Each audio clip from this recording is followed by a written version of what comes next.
Okay, I am back. It's Sheila Truelove, part two, when it comes to addressing these issues that my son have, and these exaggerations, total exaggerations, and this the misconceptions, and how I'm being so misunderstood. I can't stand that when I'm misunderstood, which is sometimes why I may speak longer than I have to. I go into detail because I hate being misunderstood. And when you try to say things briefly, you're constantly misunderstood. So some things you have to go into details with. Just some things you do. Mainly over her lack of boundaries. Whatever. And that's the problem. And when I bring that to her attention, she doesn't understand. But I realize this. But do you see how he could sit about and talk about his boundaries? And like I told you in the previous video, everything is a boundary with these people. Don't disagree with me. Don't have your own ideas. Don't you dare have another viewpoint. Don't you dare. Oh, and don't you ever stop praising me. You have to praise me. Keep blowing smoke up my rear end. Don't you ever think to correct me. Don't you even give it a second thought when it comes to,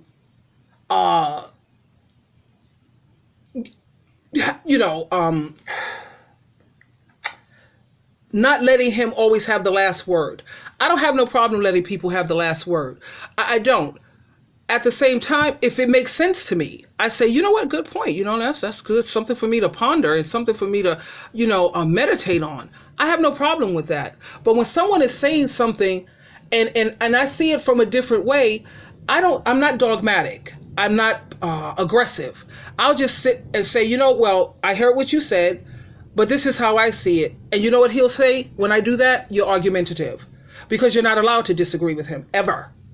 His sister is the same way. She's a control freak, which is why her and I don't get along. Because she keeps thinking that she's my mother. She refused to respect my God-given authority. And that's why we don't get along. Like my mom said, you have to be careful. When she spoke about my daughter, she said, you have to be careful with that one, Sheila. Because she's the type that's going to try to take over. And my mom was right. Because when I think about every relationship my daughter has been in, every dude that she's been in a long-term relationship, they have had to put their hand on her. I don't condone nobody putting their hand on people. That's crazy. No. But like my mom said, you have to rule her with an iron fist. Because she's very stubborn. She's stubborn. She could know she's wrong, and she's stubborn. And she has a very bad habit of provoking people. She provokes you. You're trying to let it go. You're trying to keep things easy and keep it light, but she keeps on and on and on. She don't know how to let up. And when it comes to you doing something wrong, you can forget about forgiveness, honey. You can forget about that. Don't you even think about mercy. That ain't gonna happen. Even her husband she's with now, I know of only 2 occasions that I know. I don't know about all the other times, but on 2 occasions, he has already choked her out, beat her up in front of her children. And guess what? He's still in the household. At the same time, I don't condone domestic violence, but I understand that only made me think of what my mom said to me. You have to rule that girl with an iron fist, and you kind of do. You really do. Mother is a very traumatized woman. She is a traumatized woman, and traumatized personalities oftentimes do not respect your boundaries. They do not respect your boundaries because they were never taught. Their boundaries were violated when they were growing up, and they think that that is okay. It is not okay. My mother was raised by my grandmother, who did the best she could. But my grandmother was a hard woman. She was a hard woman. She was very difficult. She was very strict. She was very, just do as I say. No questions, no anything. So oftentimes my mother's boundaries would be violated too. That's where she learned that from. But I realized that every generation... That's not where I learned any boundaries. I don't disrespect people's boundaries, sweetheart. Trust me when I tell you, I don't. But when you're dealing with people who every single thing is a boundary, I don't want to have to keep saying that. Everything is a boundary. In terms of my mom was amazing. She was amazing. Was she strict? She had 5 boys, 1 girl. She had to be tough. I saw when my brothers was actually trying to fight with my mother. And my mother, she handled it, baby. She handled it. She had to be tough. She is my greatest shero. She is my role model. I love that woman. She's brilliant. She's like 15 years ahead of time. That was my mother. Was she tough on me at times? Yeah, of course she was. She had to. She had to be, you know. She also had alcohol issues, you know what I'm saying? But you never see me on no YouTube channel or publicizing this all over the world for people to talk negatively about my mom. Hell no, because I understand. You know how I understand? Because I'm a single mother. I understand. You see, this is something he will never understand. My daughter either, because she's not even raising her children. Her husband is raising them as long as she keeps that money flowing, if you know what I mean. So what do these two kids understand about parenting? They don't. That's why I can't let this, I can't take too much of this to heart. I can't let this really break my heart too much. You know what I'm saying? Because walk a mile in my shoes and then come back and make a video. Generation is supposed to do better. Every generation is supposed to improve. That's right. And that's what I've been trying to do. I've been trying to improve. Honey, this generation has improved. My mom improved from her generation because when my mom was growing up, she was abused. She didn't have panties. She didn't have nothing. She was out there eating pigeons, and the way she went to school, it was horrible. So she made sure that her kids would never be without. We were never without anything. Do you hear me? So she did better. And she also did better when it came to turning her life over to God. And she did way better. That generation was better. Now, my generation, it was better. My kids was never without anything that they've needed. They've never been without. And I made it better because I put emphasis on education. My mom didn't care about education like that. She didn't. I put emphasis on education, and I kept telling my children, life, I hope they listen, is 90% work and 10% play. And I valued education. That's one thing I didn't play with. They could tell you if you ever got a chance to meet her, she didn't play when it came to schoolwork. No, she did not. And yes, each generation gets better. I would never hit my children with no extension cord. That would never happen. You see how each generation got better. For me to discipline my children with, like the Bible says, spare the rod, spoil the child. For me to do that, I could count how many times I had to paddle their behind or put my hands on them, if you will. I could count that because it didn't happen that often. So this generation did get better. Now the ball is in their court. How's that generation going? My daughter got 2 kids that she's raising to have self-hatred. They feel that black people are ratchet and black people are ghetto. She's raising her kids to wish that they were white. Is that the better generation? No, I don't think so. She's raising her children to be a part of a cult that's destroying people's lives all over the world. And my son, he's supposed to be the next generation. Let's see what his improvement is. He's a man. He's supposed to be at least a pastor or a minister. Make it better. You know, you're not supposed to be sitting up here with the lifestyle that he's living. That ain't making the next generation better, sweetheart. It is so not. That's a world of filth, confusion, degrading yourselves. It's disgusting.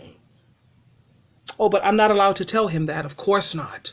Because that's abusing him. You're attacking me. Upon the original model, when I try to improve, when I try to do better, I often see my mother get even more critical. And she files this under loving me, but this is not love. This is not love. Love. How is it getting critical when you see your son associating with people on Satan the devil's team and you tell him to be careful? When you see your son going on vacation with people who you know he should not be with. And I say, Lewis, when you're going on vacation someplace, you should leave your location. Let me know, or if you don't want to leave it with me, leave it with your sister. Leave it with somebody who I know that I could get in contact with. So if you come up missing, people will know where to begin to look. That makes sense to me. But to him, that's you don't trust me. I'm grown. Why you trying to be nosy? No, Lewis, do you know the kind of world that we're living in? People turn up missing every day. I don't know if somebody got you downstairs in a basement like Jeffrey Dahmer, or that guy that was taking gay people and putting them down there and he's peeling off their skin. You know, that kind of lifestyle that he's dealing with right now. You can't blame me for trying to look out.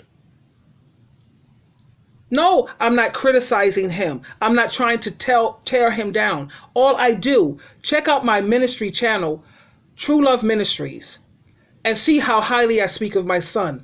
Anytime you see a video, even on this channel, of my therapy channel, I don't know if this is going to be on my therapy channel, but yeah, you see nothing but praise for this man.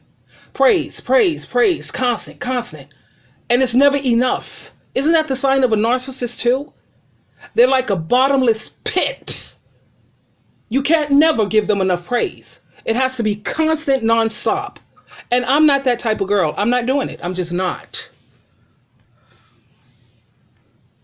Supposed to lovingly, thoughtfully guide you. This ain't love. And I realize that, you know something, I can't continue to deal with people who violate my boundaries. Everybody does. Anyone. Everybody. Be it family, be it friends, be it lovers, be it anyone. I will not tolerate anybody disrespecting me anymore. There comes a moment in life where you just wake up and you say to yourself, I can no longer live as I was before. I can no longer be that. He wants everything, like I said. If you look at his face, if you get a good look at his eyes and you see my son, he's an idealist. He's an idealist. Wouldn't it be ideal if everything was like? He's not a realist. He's not here in reality. He's having a difficult time dealing with reality. And I'm afraid to tell him certain things because he's going to use what I tell him. He's going to use it on the wrong people. He's not going to direct it towards, like I say, look, when it comes to people on God and Jesus Christ team, you have to be understanding, merciful. And I'm talking about not people pretending to be on God's team and Jesus' team. I'm talking about people who are genuinely on God and Jesus' team, like me. I am on God and Jesus Christ team. Do I do things that are wrong or not in harmony with the Bible? Yes, I do from time to time. But like I said, I focus on not committing deadly sins, and I focus on the 7 things that God said he hates. But I tell you, the command that overrides all commands is for us to love God with all our heart, soul, mind, and strength. I do that. I'm working hard every day to do that. But for him, he'll say, oh, you're not spiritual, because you know why? Because I'm not perfect. I'm supposed to do things perfectly. And the second greatest command is that we love each other. Love means you show mercy. You have compassion, empathy, understanding. And I could tell him or his sister don't have that, because you know why? When someone says something that they've done wrong, and they want to explain why, they don't want to hear the why. Me, I'm the exact opposite of him and my daughter. I always want to know why. Do you want to know why? Because that's where the mercy comes in. That's what helps me to be more Christ-like. Like Jesus Christ, he wants to know why. For everything a person does, there's a reason. And on Judgment Day, when we stand before God in Christ, they're going to look at your motives behind why you did what you did before they place judgment or make judgment on you. My son and daughter don't care about the why. They say you're trying to not take accountability. Yeah, that's it. That's it. You're trying to be irresponsible. You don't want to take accountability. You know, I'm trying to explain to you why I made the choice that I made. It was not to be malicious. I wasn't trying to hurt you. I'm trying to help you see, you know, what caused me to make that decision. It's just that plain. Was it wrong? Yes, it was. Am I sorry? I apologize to them profusely, eons of times. Okay? It's useless.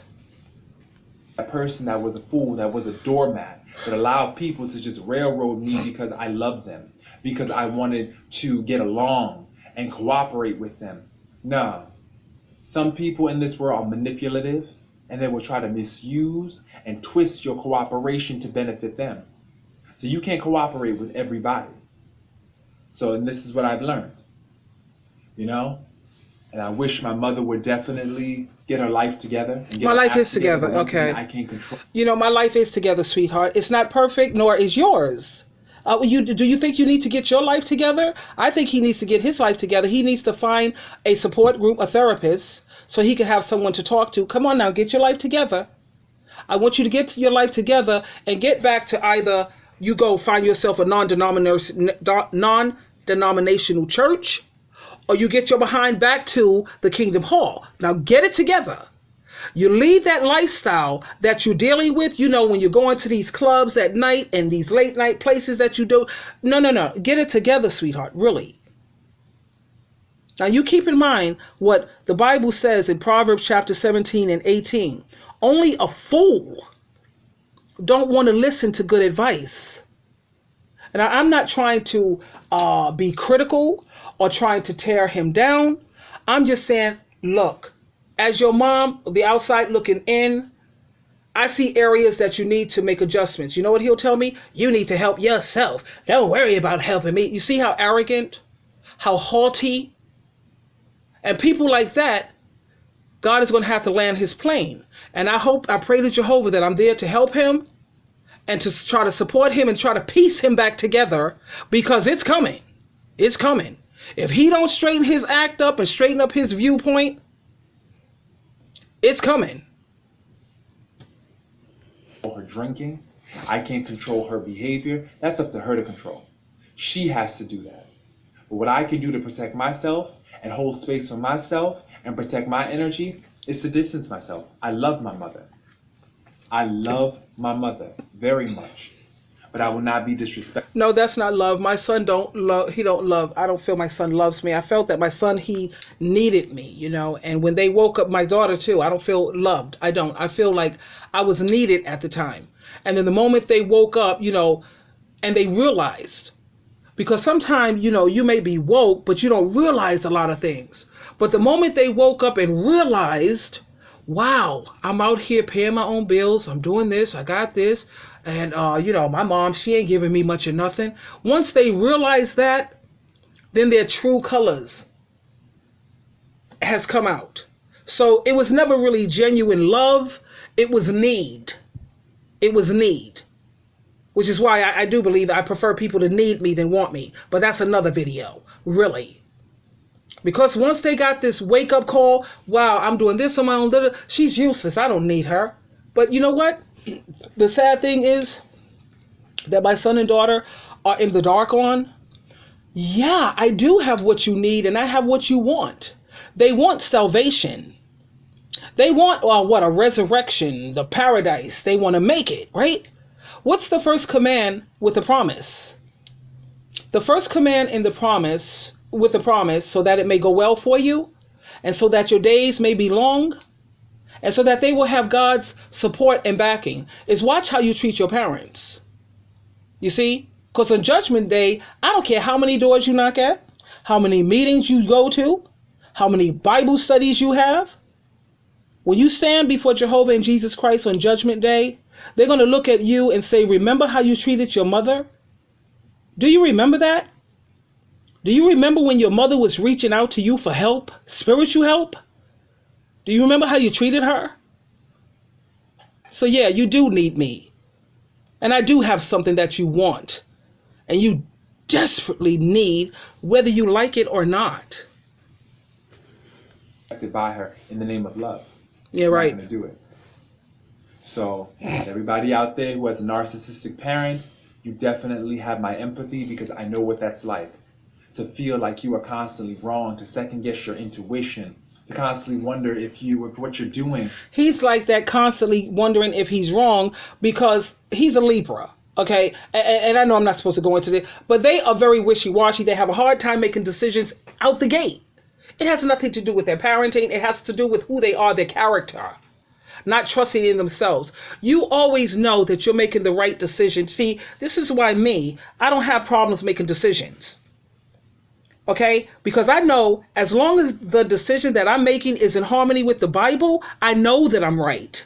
And that's not trying to be a know-it-all. But I know if I could find the scripture to back up what I'm doing, I know I'm right. I'm not confused. I don't take a freaking 2, 3, 4 days to make a decision. Let's go to the store and pick out a pillow. That took a lifetime. Whatever. But that's why he doesn't trust himself, because he has this uncomfortableness in himself. What is making him so uncomfortable? Like,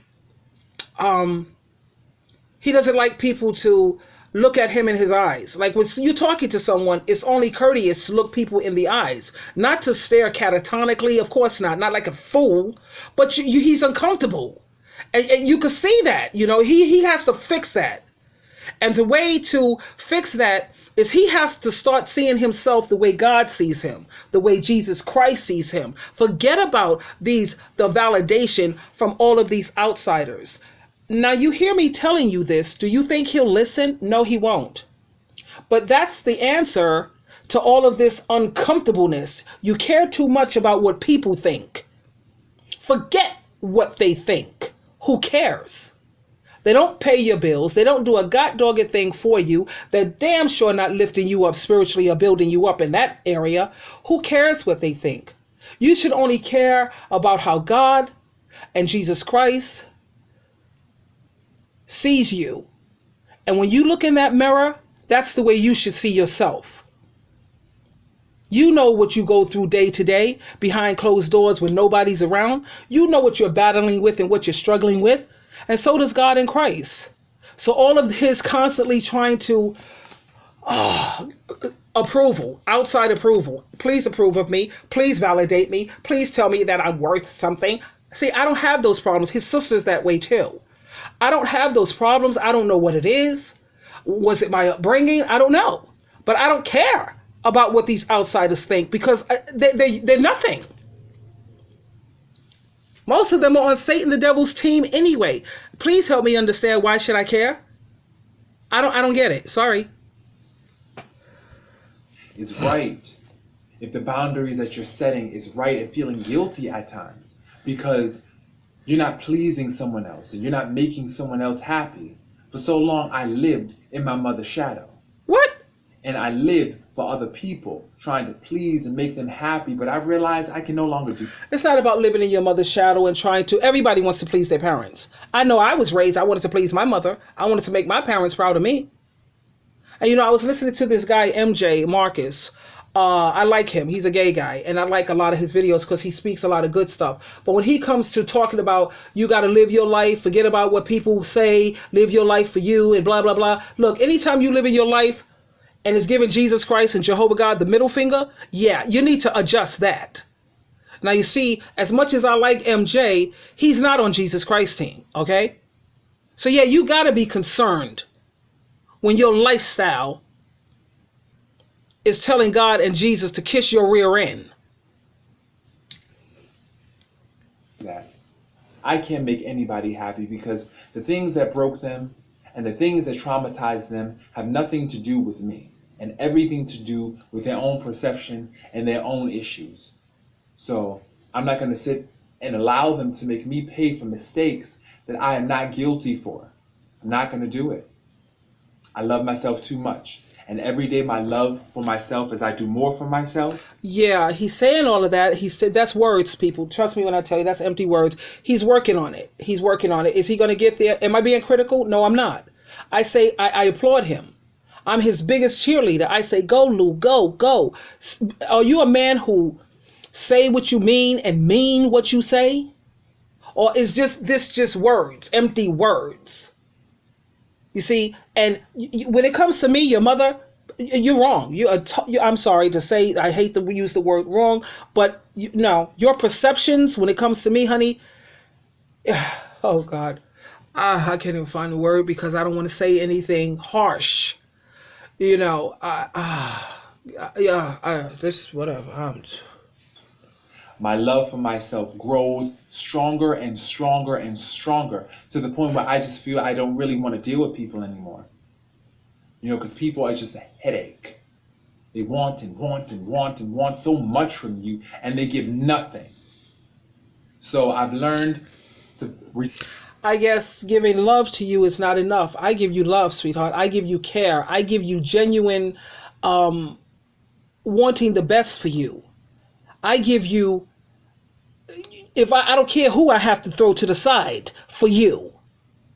I give you, regardless of what you say or what you do, even when you was disfellowship, ain't nobody going to tear me away from you. I didn't care about none of that. Just like when I was disfellowship, my mother didn't throw me away. My mom did everything with me except for eat with me because I used to smoke cigarettes. So she didn't eat with me because she didn't approve of that. And she felt that if she wouldn't eat with me, that would stop me from smoking. I did stop smoking. My mother was important to me. Okay? But I would never throw my kids away. And you say that people are not giving anything back. All I have to give you back is my love, my genuine, heartfelt, genuine love. But that's not what he wants, at least not from me. That means nothing to him. It means nothing. Do you hear me? But like I said, let me hit the lottery. Charge myself, feed myself, give myself. But it's been very difficult. And I've been very depressed lately because I love my mother. We used to have a very close relationship. My sister too. Our relationship was close too. That is just... And like I told you, Jehovah's Witness organization destroys families. He can't say that his sister has an alcohol problem. Why isn't he close to his sister? It's like I said, it's because of that cult organization that destroys families. Yes, we were all close. We were very close, very close. Until, the truth started coming out with this organization and until my daughter started dating. She's the one who destroyed this family, to be honest with you, truth be told. She destroyed this family. She did it single-handedly, hands down, on her own. Okay? Because the moment this girl has some dude in her life, she'll kick everybody else. All her blood, flesh and blood, you mean nothing to her. Nothing. Okay? I'll never forget when she was going to throw her brother out because he didn't want to go knocking at doors. Okay? Instead of telling her kids that he is on the inactive list because he's working through some things, no, she was ready to throw him out. She wouldn't have, but he would have never been on the street. As long as I'm alive, that will never happen. Ever. But yeah, we used to be very close-knit, but we could never get back together, even with them in the cult. You see, I know how to fix all of this, but they have to listen. They have to be willing to be a team player. They don't want to follow what Jehovah says when it comes to listen to your parents. Their problems start when they close that Bible. My daughter, she's a zealot. She's just totally a space cadet, if you want my view. She's not even realistic. She's living in a bubble. I'm going to call her a bubblehead. I hope to God somebody bust that bubble. And I always pray that Jehovah keep a hedge around them to protect them. I pray for them every single day. I pray that Jehovah restore my family. Only when we get back together this time, we come back with a whole new respect for each other. We come back stronger, more close than we've ever been. And I pray for that every day. And he says he's been depressed. What do you think I've been? There's not a day that goes by, not a day, that I don't cry. Every single day. Yes, they call me Jolly, the bubbles and champagne. And yeah, because I could put out a good front. You know what I'm saying? But with my family messed up like it is right now, this is crazy. This is, how you say, shocking. It's PTSD. It's traumatizing. I don't even have words. I don't have words. I don't know what's happening there. And with my mother, I just feel like, who knows? All my relationships right now seem to be up in the air. It's like I don't trust anybody anymore. Because when your own family treats you like crap, when your own family disrespects you and doesn't honor your boundaries, doesn't honor your intuition, you learn not to trust anybody. And you also learn how to hate yourself, And I'm not going to hate myself. But you see how he says all of his relationships are up in the air? He's dealing with people because they're all on Satan the devil's team. Is he going to listen? No. So he says, well, where can I find people on God's team? I already told him. Look, you feel that your mom has a problem with alcohol and you want to share it. You don't get on public TV for billions of people to see to tear your mother down before people. You don't do that. That's totally disrespectful. forget a boundary. That's just outright disrespectful. That's why they have Al-Anon, they have Alateen for people who may be going through the same thing that you're going through. I suggested to him, why don't you go to Al-Anon? You're a counselor, he's a social worker, but social workers also need people to talk to. And Al-Anon is the perfect place where he could meet other people who are adults, who have gone through the same thing or who is going through the same thing that he's going through. And since you want to vent and you want to talk these things out, that's the place to go. Get yourself a counselor, but a counselor is no good. I'm going to tell you straight up. You could go into all the counseling that you want. If you don't have a support group or support like 2 or 3 people, you know, that you could, like sponsors. Yeah, like if he was to go into Al-Anon, he could get himself 2 or 3 sponsors, which develops into friendships, and then you have support, but he's not going to listen. He's too high and mighty. He's too haughty. So like the Bible says at Proverbs chapter 12, verse 15, it says, the way of a fool is right in his own eyes,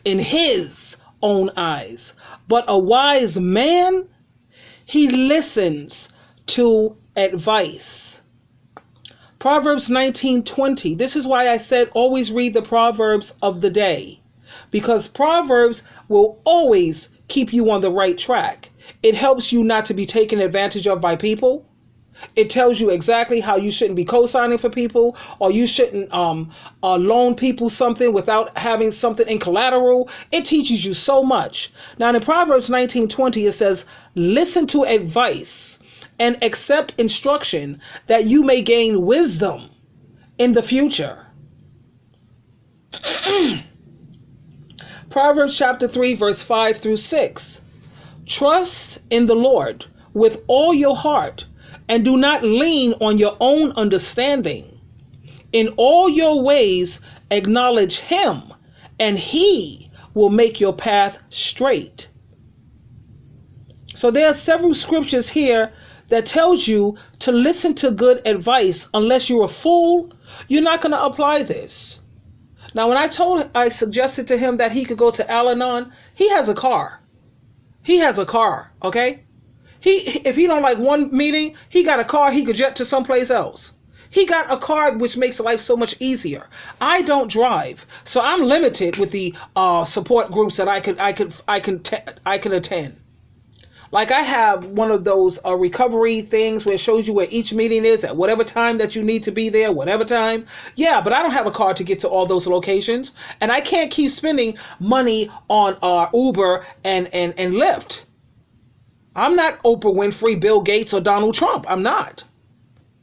But he has a car. He has no excuse for isolation or I don't trust nobody. You need to find yourself a non-denominational church, or go back to the Kingdom Hall. That's what he needs. And find yourself Al-Anon, a group like that, and find yourself 3 sponsors. Because it's not like a sponsor for people with drugs or alcohol issues. It's people who you want to talk about how you're feeling, what you're going through, having grown up with parents who abuse substances. He needs somebody to talk to. I wouldn't be offended by that. But to get on YouTube, trying to get more viewers and subscribers and all of that at my expense, you don't care how you tear your own mother down, that's crazy. That to me, we want to talk boundaries here? Really? My boundary is respect me. You don't publicly try to disgrace me. Another thing, like his sister did, she did the same thing with the Marco Polo. I had sent her a couple of Marco Polos where I was having an off day. She went around and showed those Marco Polos to anybody who was willing to look. And then when I asked her, why would you do something like that? Because I wanted people to understand what I was going through. You know what? I don't sit up there and put videos of all the things that this girl has put me through. Oh, honey, the stories I could tell. We'll be on here for hours with the crap that this girl has put me through. Especially being raised, knowing God's way, God's laws, and Jesus Christ's way. And she could do the things that she has done. Should I let people know what I'm going through? I would never disgrace my children that way.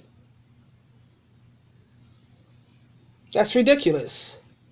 And she could have gone to Al-Anon, but she's so busy following the cult leader governing body. She could have went to Al-Anon if she needed some support.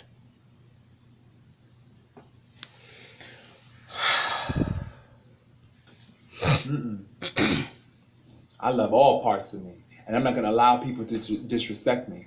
I won't do it. Good. That being said, this is Lewis Speaks, 2020. I hope he stands by that. He would make me so proud if he really say what he mean and mean what he say and stand by it. And stop worried about, because his biggest flaw, his biggest downfall is worry about outside people's approval and validation. Constantly got to be validated to feel like he's worth something. This man here is worth, there's no price. He's priceless. He's been an amazing son. He has been. It's just that as he's getting older, he's starting to allow, he's lonely. I think that he's lonely, you know, because it's hard to find quality people, especially where we live in Albany. It's hard to find quality people, but don't allow loneliness to disfigure you. Like I said, anytime a person is feeling lonely and it's painful, that's Jesus Christ calling you. He's saying, come and spend time with me, Lewis. Lewis, come on, let's study together. Get your Bible. And, you know, don't just read, let's study. That's Jesus Christ saying, come and hang out with me. And I bet you his loneliness would evaporate in no time. Because the things he's going to read, Jehovah and Jesus Christ is going to make sure he's going to pick something and it's going to be the solution to what he's feeling. And then the more research he do on it and the more study he's going to do on it, he's going to see, you know, that your mom is not trying to hurt you. I love you. I'm trying to give you the best advice that I know how. I'm not trying to be manipulative. I'm not trying to give you guilt trips. I'm not trying to control you. I am definitely not trying to cross your boundaries. And please lighten up with those boundaries, sweetheart, because people should be allowed to have their own viewpoint and they should be allowed to have their own ideas without you feeling attacked. I don't like that I have to walk on eggshells and being around you is like walking on a landmine. What am I going to say to blow him up? I can't do it. I can't do it because that's not who Jehovah made me. Jehovah created me to speak the truth. Call me Martin Luther King, okay? That's my purpose here on earth. To organize, to direct, and to speak the truth. That's who I am. Now, I agree I need to learn how to be a little more tactful at times. And I am so working on that. I am. Anyway, that's all I have to say. You know, I'm done. Like I said, the way my family is all messed up right now, my brother's all caught out there in this cult. That's all busted up. This is a man who was in jail for 21 years, and I had his back throughout the whole time. When he got out, he had nowhere to go. He came here to where? To who? Sheila. And then when he got out there on his own, he got all messed up, all jacked out. Guess what happened? You know, the one my son says I'm the narcissist. No. When I heard my brother was in trouble, honey, I jet down to that city so fast, and I got my brother. He stayed with me for what? Over 3 years, almost 4 years. And he was forced to leave here. And then when he finally got his own place, and Jehovah know I worked hard with that, asking people when he was afraid to go out and ask. He's another Libra, afraid to ask for help, too high and mighty. So I had to do the asking. I helped him find the apartment. My whole family, we got together. We was working this with him. And the moment he gets settled and he got on his feet, he came to the realization, like my children, well, I don't need her. I don't need, I don't need them. I got my own stuff now and I got it going on. Screw them. I haven't heard from him in almost 3 years. So tell me, when it comes to depression, you think I'm sitting up here and life is roses and unicorns and unicorns, whatever.